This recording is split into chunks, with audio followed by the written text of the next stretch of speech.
found out she cheated. I didn't scream or beg. I ruined the one thing she cared about. I waited 3 days after I found the receipt. 3 days of pretending nothing was wrong.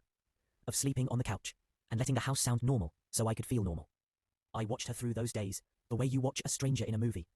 Desperate to know if they'll do the thing you already know they will. On the 4th day, she invited our friends over for a casual dinner to celebrate a work win. She was radiant, practicing the laugh she saved for company, twirling a fork like nothing was waiting under the table. I showed up with a bottle of cheap wine and a smile that felt like it was made of glass. I let her host. I let her glow.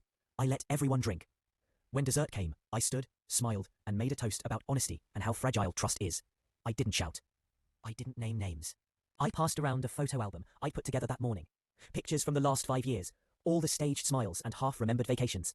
Tucked between the pages were 2 receipts, a restaurant napkin with the same handwriting as her messages, and a screenshot I'd taken of a text thread she thought she deleted.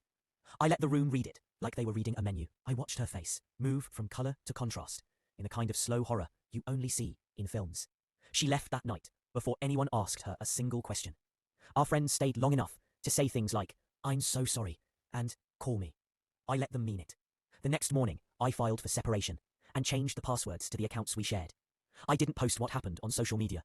I didn't send the screenshots to her family. I didn't need to. The album did more damage than any argument ever could.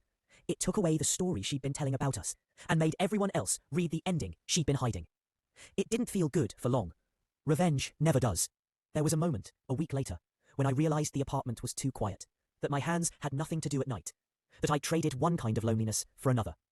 But I tell myself that the point wasn't to make her hurt as much as I did. It was to make her see the mirror she'd been avoiding.